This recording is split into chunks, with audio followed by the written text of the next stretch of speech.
Hola, ¿qué tal? Y bienvenidos a un nuevo vídeo. En el día de hoy vamos a analizar una empresa que llevaba un tiempo ya bajo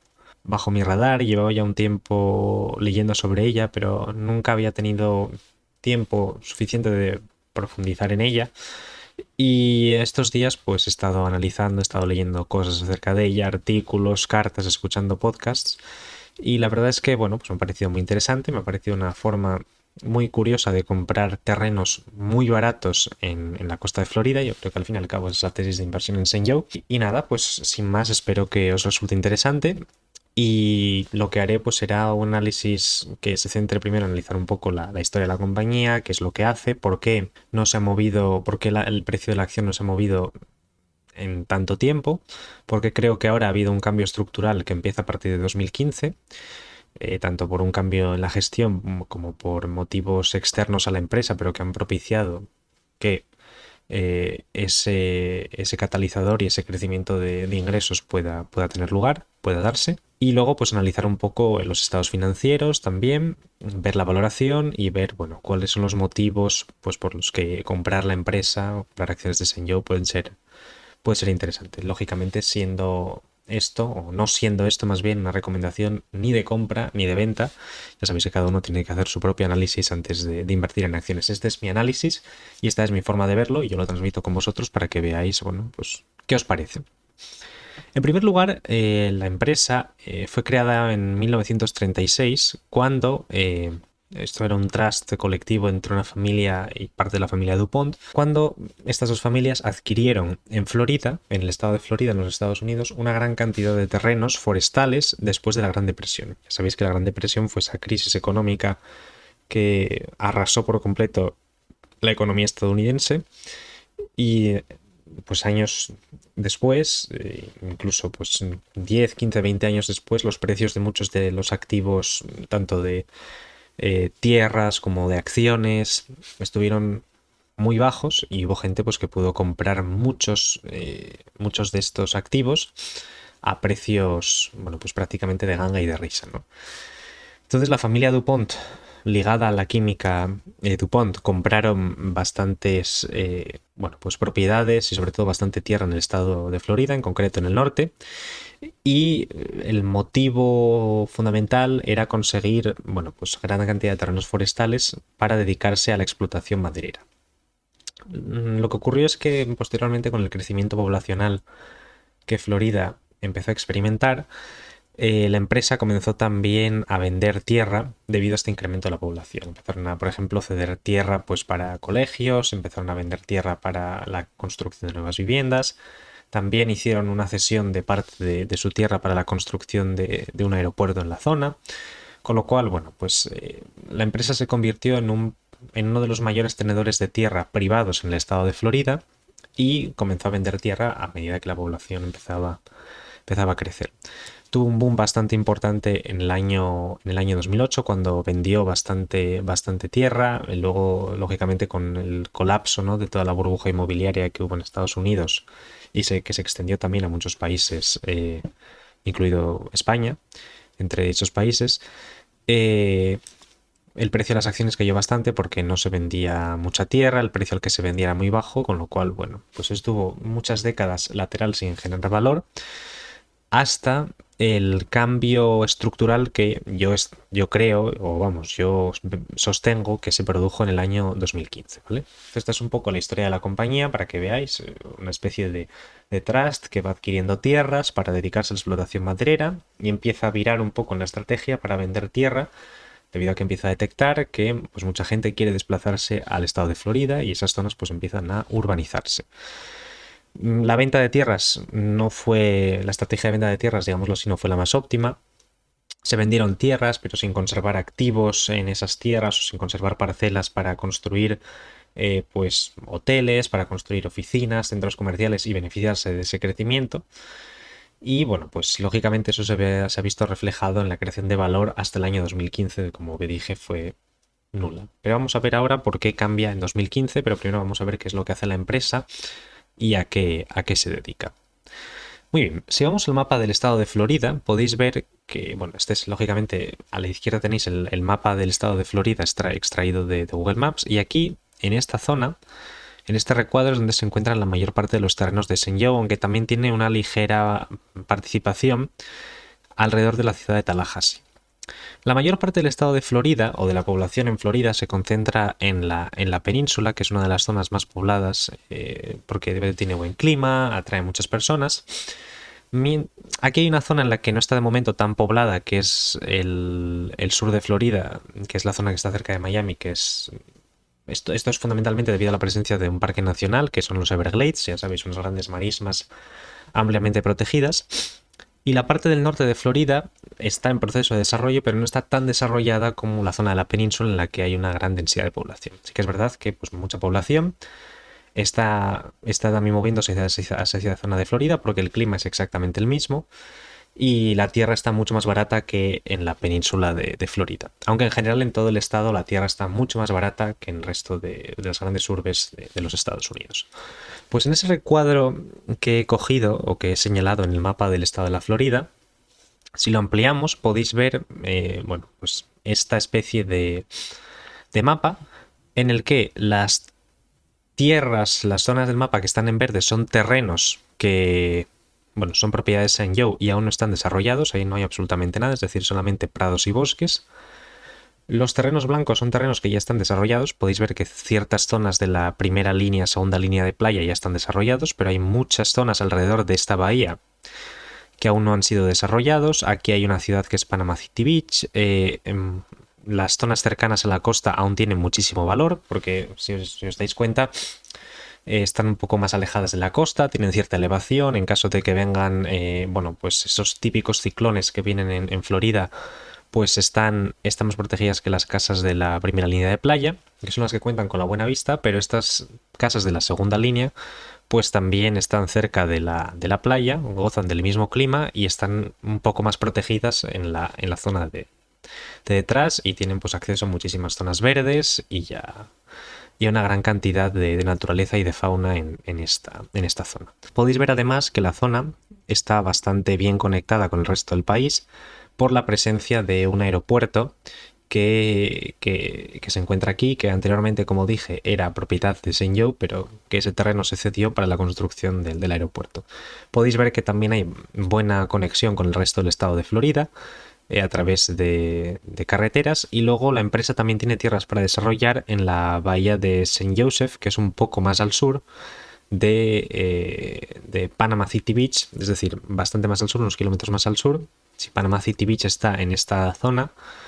la bahía de Saint Joseph está aquí, con lo cual ahí es donde se concentran la mayor parte de los terrenos de la empresa. Y como os dije, bueno, pues están prácticamente sin desarrollar aún. Es tierra virgen que no se ha tocado en estas zonas, ¿vale? Estos son, por tanto, los activos que posee la empresa, además de poseer, pues, lógicamente, ciertos activos estabilizados, como naves industriales, oficinas, algunos hoteles, zonas residenciales para el alquiler de apartamentos, etc. Pero como dije, la mayor parte de los activos que posee la empresa es tierra que actualmente está sin desarrollar. En concreto, la empresa posee 168.000 acres de tierra sin desarrollar, el 90% de ellos en Florida, con lo cual es una apuesta muy concentrada al crecimiento y a la evolución de la economía y de la población de esa zona específica de los Estados Unidos. Estos 168.000 acres, que muchas veces, bueno, pues hablar de superficies pues cuesta, equivale a 67.200 hectáreas, que traducido a kilómetros cuadrados son 672. Y en concreto, por curiosidad, decir que esta superficie equivale a la totalidad de la ciudad de Nueva York. La ciudad de Nueva York es una ciudad que es bastante grande, como podéis imaginar, con lo cual que una empresa posea terrenos que equivalen a la superficie, a toda la superficie que ocupa la ciudad de Nueva York, pues es una gran cantidad de tierra que se puede aún desarrollar. Como dije anteriormente, también poseen activos enclavados en zonas desarrolladas, pues hoteles, clubes de golf, poseen también centros comerciales, oficinas, naves industriales que alquilan a empresas y también puertos deportivos. Además, posee una pequeña concesión maderera de la que extraen ingresos recurrentes que genera pues, normalmente unas ventas de entre unos 5 y 6 millones de dólares anuales. Si uno analiza o si uno se pone a ver el gráfico del precio de las acciones de Senju, puede ver que es algo que no suena muy atractivo para el largo plazo, ¿vale? Vemos una época aquí de mucho crecimiento, que estuvo lógicamente ligado pues con la gran cantidad de venta de terrenos que tuvo lugar al calor de la burbuja inmobiliaria que hubo en los Estados Unidos. Luego, la gran caída que, pues, digámoslo así, puso a los inversores en su sitio y les enseñó que el valor de los terrenos había caído bastante y que además no se estaban vendiendo tantos terrenos como los inversores creían. Y luego a partir de 2015, que fue donde más o menos tocó fondo, la empresa ha recuperado ligeramente, aunque en el último año, los últimos años, últimos 4 años más o menos, se ha mantenido prácticamente plana. Lógicamente, cualquiera que vea el gráfico puede decir que bueno, el historial de generación de valor de esta empresa no parece muy bueno, pero la empresa tiene un cambio, digámoslo así, central que ocurre en el año 2015, ¿vale? La empresa no es lo mismo a partir de 2015 que antes de 2015. Con lo cual, creo que es importante que estudiemos cuál es el cambio que se produjo en ese año y que expliquemos pues, por qué la estructura fundamental de la empresa ha cambiado y porque es una empresa muy distinta a partir del año 2015. Y eso es lo que pretendo hacer también pues, con este vídeo. ¿Por qué digo que la historia cambia en 2015? Pues fundamentalmente por dos motivos. En primer lugar, el estado de Florida aprobó lo que se conoce como el plan de la Bahía Walton, es decir, se aprobó un plan de desarrollo inmobiliario que incluía a más de 100.000 acres, la gran mayoría propiedad de Senju. Esto les da derecho y les garantiza en términos legales que tienen capacidad legal para desarrollar unas 170.000 viviendas, 2,5 millones de metros cuadrados de suelo para oficinas, naves industriales, centros comerciales, clubes de golf, etcétera, y más de 3.000 plazas hoteleras. Con lo cual la empresa, antes de 2015, como este plan no existía, no tenía ni los derechos ni las garantías legales para poder desarrollar todas estas, para poder hacer todos estos desarrollos inmobiliarios con la tierra que poseía. Con lo cual era una gran cantidad de tierras que estaban prácticamente inoperantes y que no tenían, digámoslo así, ningún valor porque no podían ser edificadas, ¿eh? No se podía edificar inmuebles sobre ellas. Eso cambia en el año 2015 cuando se conceden todos los títulos legales para que Senju pueda acometer este gran plan de desarrollo inmobiliario y de expansión y de crecimiento en esta zona, con lo cual el valor de la tierra cambia automáticamente porque la Florida es un estado demandado para vivir por muchas personas, un estado en el que la tierra vale y de repente tienes una gran cantidad de terrenos en una zona muy cercana al mar con proximidad a un aeropuerto en el que puedes edificar gran cantidad de edificios y de apartamentos, de todo tipo de centros comerciales, de oficinas, de hoteles, y eso cambia por completo la historia, porque vas a tener una gran cantidad de terrenos que puedes vender y sobre los que puedes construir y sobre los que puedes mantener, digámoslo así, la propiedad de ciertas parcelas para, una vez que esos terrenos estén ya desarrollados, poder colocar ahí ciertos activos, ya sea oficina, ya sea centros comerciales, sobre los que cobrar ingresos por alquiler y, digámoslo así, generar o experimentar un crecimiento sustancial de los flujos de caja atribuible al propietario de los activos, es decir, sin yo, ¿vale? Con lo cual la historia cambia completamente porque te conviertes de repente en una empresa con una gran cantidad de tierra que puedes desarrollar y sobre la que además te puedes quedar ciertas zonas para percibir flujos de caja por el desarrollo de toda esa infraestructura inmobiliaria y de esa infraestructura de vivienda que vas a poner a trabajar en esa zona de Florida. Además, en el año 2015 el equipo gestor cambia. Jorge González, que era una persona que estaba ya en Senju desde el año 2002, pasa a ser el CEO y motivado y ayudado por Bruce Berkowitz, un inversor activista que tomó control de una parte muy importante de las acciones de la empresa, a lo que se dedica fundamentalmente es a centrarse en generar ingresos recurrentes, es decir, venta constante de terrenos anual durante todos los años, además de reservar ciertas parcelas para el desarrollo de activos que posteriormente vayan a ser estabilizados y que vayan a generar rentas para Senju, es decir, que vayan a generar flujos de caja estables y recurrentes en el tiempo, enclavados en zonas donde haya desarrollos inmobiliarios, con lo cual no solamente generarán muchas rentas para la empresa y mucho flujo de caja disponible para los accionistas, sino también tendrán mucho valor porque se harán en zonas donde habrá una gran cantidad de población y en una región donde la demanda por vivir será muy elevada, ¿vale? Por eso la historia, en el cambio que se produce radical en 2015, hay que entenderlo porque sin ello, pues la historia de Sanyo sería la historia de una empresa que posee algunos activos estabilizados y mucha tierra que no puede desarrollar. Con lo cual, en 2015 la cosa cambia, en mi opinión, completamente. ¿Cómo es la zona? Pues os he extraído algunas imágenes de algunos vídeos que podéis ver en Sanyo Company, pero podéis observar que en algunas, las zonas residenciales son tal que así, ¿vale? Pues casas y apartamentos con grandes zonas verdes, algunos lagos, zonas pues donde se puede pasear a los perros, donde se puede hacer actividades con los niños. Hay también infraestructura escolar, conexiones con el propio estado de la Florida, pero también con otros estados gracias a la proximidad del aeropuerto, lo cual eso también da valor a la región. Los hoteles lucen tal que así, es decir,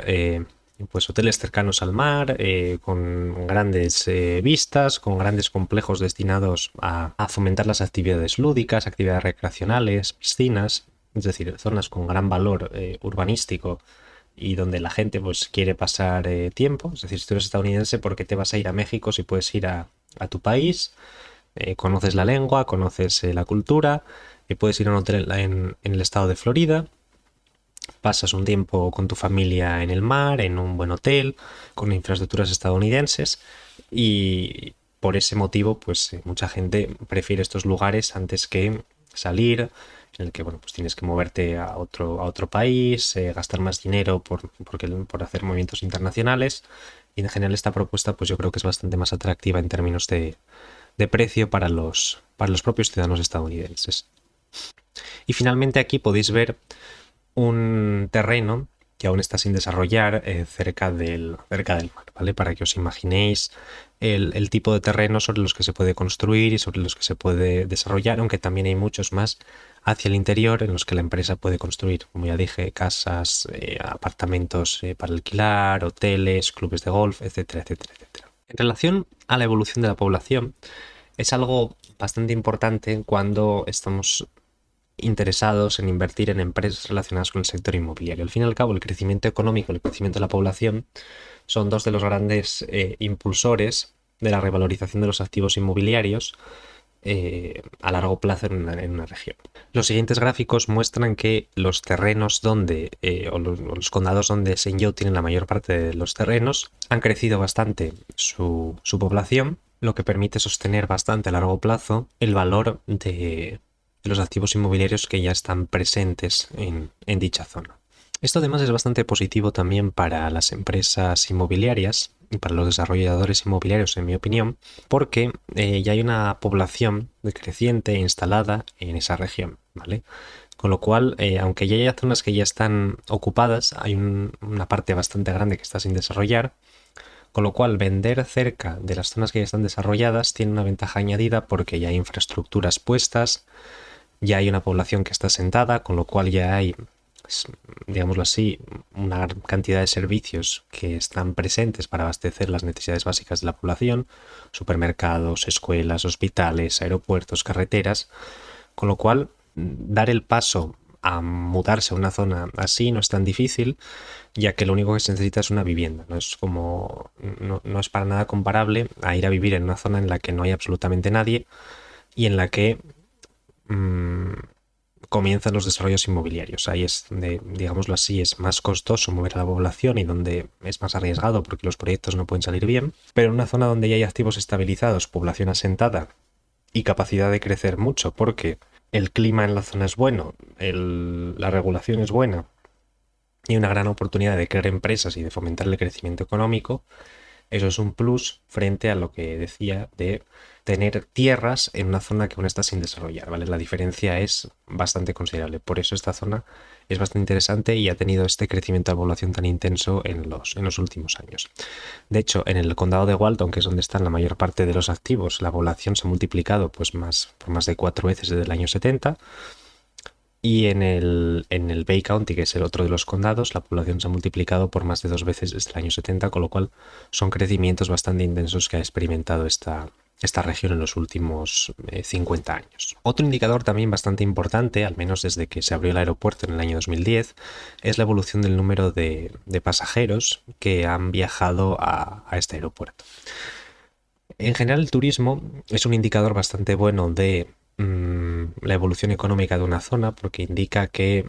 tiene una infraestructura para acoger a gente, pues en este caso de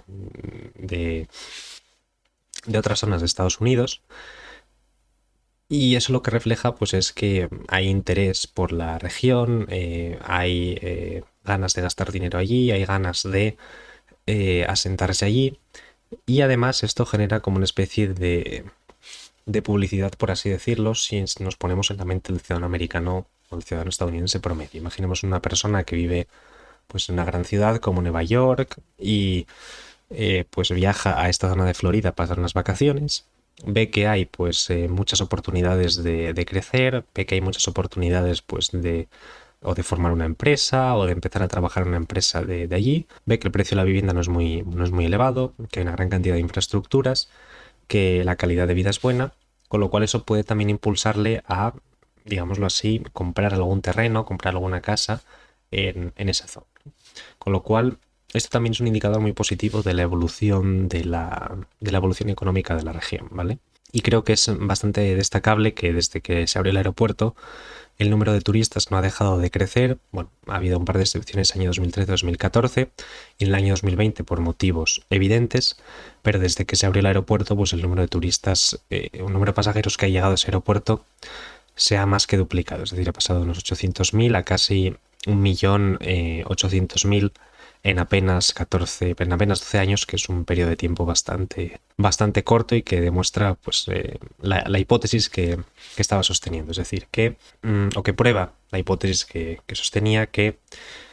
hay un interés generalizado por parte de los ciudadanos estadounidenses en conocer esta zona, en viajar a esta zona y también, ¿por qué no?, en asentarse en esta zona. Luego también es importante tener en cuenta que esto no refleja el interés por la zona de gente más rica o de gente que viaja a través de jets privados, porque esos movimientos tienen lugar a través de pequeños aeropuertos, de pequeños aeródromos que quedan excluidos de este cómputo, pero que también hay que tener en cuenta para ver cómo va creciendo el número de turistas y el número de personas que viajan a esta zona en el largo plazo. En relación a las características de la región, yo creo que podemos resumirla en que tiene un buen clima, es decir, un clima bastante cálido, pero no es cálido lógicamente en el verano, pero es muy bueno en el invierno. Recordemos que hay zonas en los Estados Unidos que en invierno pues llegan a temperaturas muy bajas, algo que no estamos acostumbrados a ver aquí en Europa, pero que sí que es bastante común allí, con lo cual la posibilidad de pasar un invierno a unas temperaturas razonables es algo siempre deseable para cualquier ciudadano estadounidense. Posee buenas infraestructuras porque está todo en proceso de desarrollo y en proceso de crecimiento, pero también posee zonas con población ya asentada que, como dije antes, garantiza la presencia de servicios básicos como colegios, hospitales, aeropuertos, carreteras, que dan aún más valor a las propiedades y a la tierra que ahí está presente. Además de todo esto, el estado de Florida cuenta con pues una estructura fiscal con bastantes pocos impuestos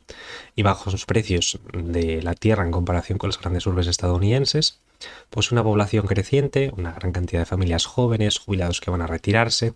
y, como dije anteriormente, hay mucho interés turístico gracias a pues la buena temperatura del agua, la presencia de muchas playas de libre acceso y la posibilidad de disfrutar de un buen clima en los propios Estados Unidos, pagando no una cantidad muy elevada de dinero en comparación pues con ir pues a México, que está bastante masificado,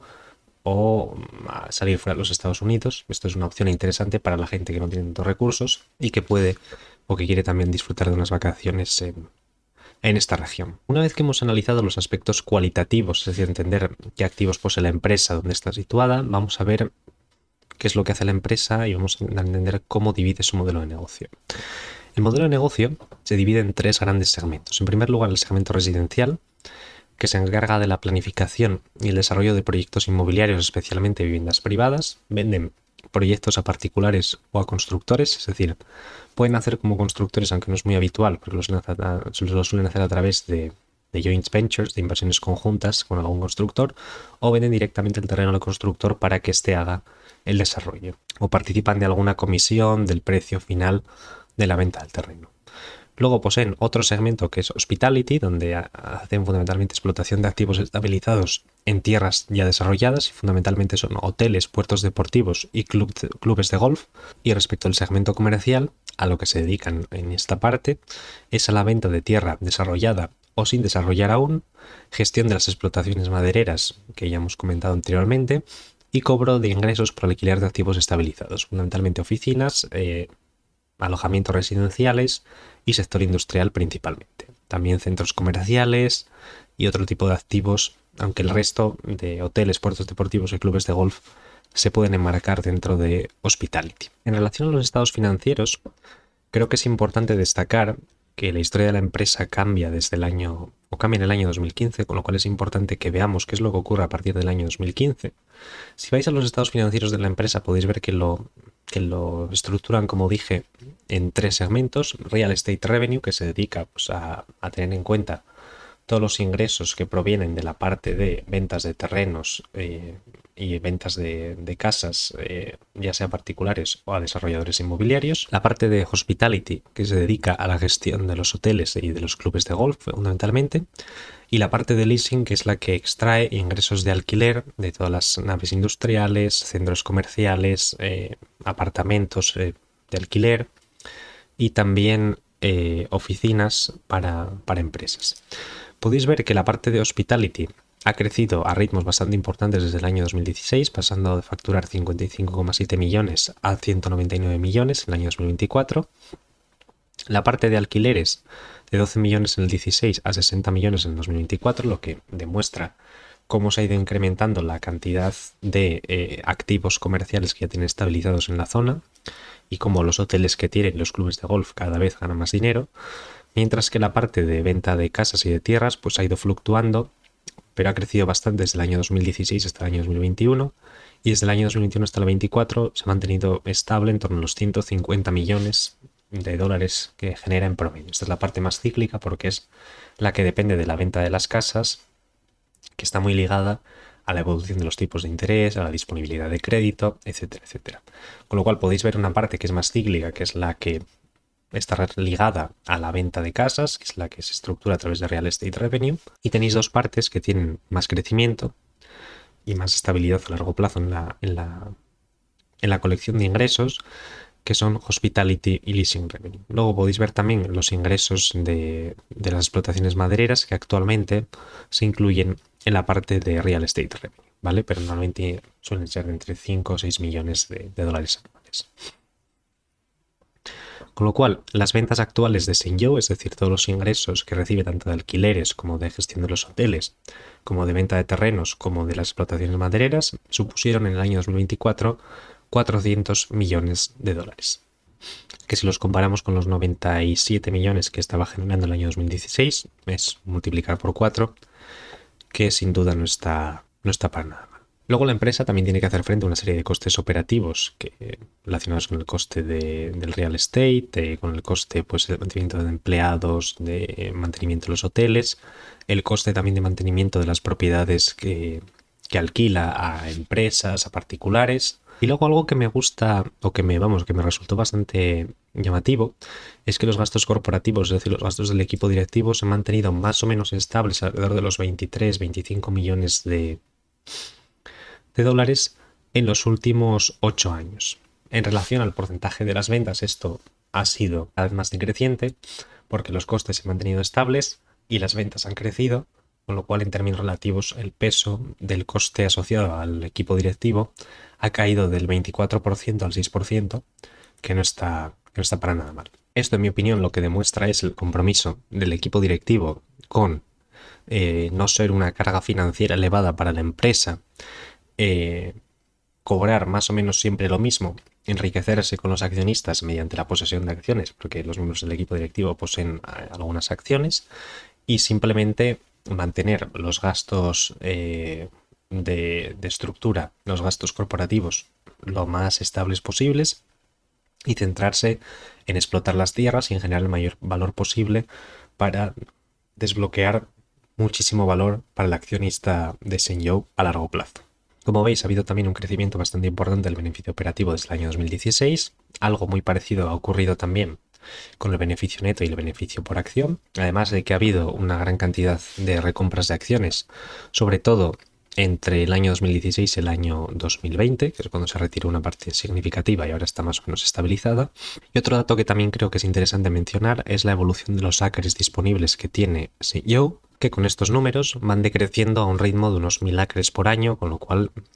si siguen decreciendo a un ritmo de 1000 acres por año, pues tienen bastante capacidad de digámoslo así, de generar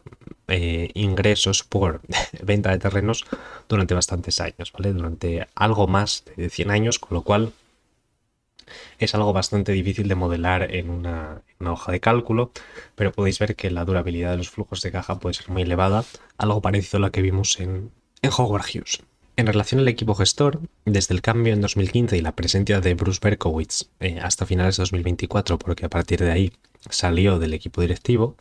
porque dijo que el equipo tenía la suficiente experiencia como para gestionar de una buena manera la empresa, esta ha cambiado sustancialmente la naturaleza de sus operaciones, centrada en ingresos cada vez más recurrentes gracias a los activos que quedan enclavados dentro de las zonas que ellos van desarrollando. Jorge González, que es el CEO, ha dirigido los esfuerzos a la creación de valor mediante el desarrollo de nuevas tierras, liberando mucho valor en forma de beneficios crecientes para los accionistas. Y además de esto, el CEO tiene más de 3 millones en acciones de la empresa, lo que garantiza un buen nivel de alineación con los accionistas a largo plazo. Llegamos ahora a una de las partes más importantes del vídeo, yo creo, que es la valoración de la empresa, en la que hemos de valorar dos partes. En primer lugar, los activos estabilizados y en segundo lugar, la tierra sin desarrollar. En relación a los activos estabilizados, tenemos hoteles, puertos deportivos, suelo industrial, oficinas, apartamentos de alquiler y el negocio de promoción inmobiliaria. Y por otro lado, tenemos tierra sin desarrollar. ¿Cómo haremos, pues, la valoración de la empresa? En primer lugar, estimaremos cuánto valen los activos estabilizados, descontaremos la deuda que tiene la empresa y veremos el precio que queda por acre de la tierra sin desarrollar. Para hacer la valoración he cogido el EBIT que está generando cada uno de los segmentos, es decir, ingresos de cada uno de los segmentos menos todos los gastos asociados a cada uno de los segmentos. Descontaremos los gastos asociados al equipo directivo y la deuda total imputable a la compañía y eso nos da un valor de unos 1.600 millones de dólares, valorando la parte comercial unas 20 veces, que yo creo que es bastante razonable por la calidad de los activos que tiene, la parte de hospitality unas 15 veces porque es un poco más cíclica y dependiente del turismo, y la parte residencial valorando los ingresos a los beneficios operativos que está generando unas 10 veces. Con lo cual,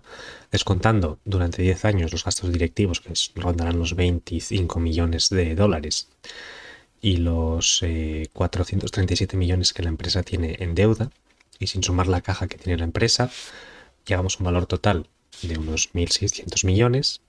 La capitalización de mercado son 2.600 millones, y eso nos deja un número que son 1.000 millones de dólares, que sería más o menos el valor imputable a las tierras sin desarrollar. Tenemos unos 167.000 acres sin desarrollar y eso nos deja el precio por acre en unos $6.000 por acre. Esto no es para nada, y para que os hagáis una idea, esto sería equivalente a comprar el metro cuadrado a unos $1,5, lo que equivaldría a comprar una superficie de unos 1.000 metros cuadrados por un precio de unos $1.500, tierra sin desarrollar. Cual esto no es para nada realista, en mi opinión. Yo creo que en términos conservadores el precio por acre, en términos bastante conservadores, el precio por acre que se está pagando en Florida es de 100.000, pero para ser conservadores yo he puesto 50.000. Eso nos deja el valor de toda la tierra sin desarrollar en unos 8.350 millones, con lo cual el valor total de Shenzhou una vez descontada la deuda serían casi 10.000 millones de dólares. Y teniendo en cuenta que el número de acciones en circulación que hay son de unos 58 millones, el valor neto por acción de la empresa es de $160 y actualmente cotiza a unos $40 por acción. Esto para que veáis el nivel de valoración actual que tiene Shenzhou y el precio al que estáis comprando tierra sin desarrollar en el estado de Florida si pagáis este precio por las acciones de la empresa. En relación a la estructura de capital, tenemos dos principales accionistas que son Fairholme Capital Management, que es el fondo de Bruce Berkowitz, Praetorian Capital, que es un fondo también domiciliado en Florida, que actualmente posee el 1,5% de las acciones de la empresa. Y eso es más o menos lo que os quería comentar acerca de esta empresa. Existe una desconexión muy grande, en mi opinión, entre el valor de la tierra sin desarrollar que se está pagando en el mercado de valores y el precio por acre que se paga por cada acre en las transacciones de tierra que tienen lugar en el estado de Florida, que son alrededor de los $100.000 por acre, pero para ser conservador yo apoyo estimado $50.000 por acre. Así que nada, espero que os haya gustado este análisis, espero que os haya parecido interesante y sin más me despido y hasta la próxima y ya nos vemos en el próximo vídeo directo. Hasta entonces, chao y que tengáis buenas inversiones.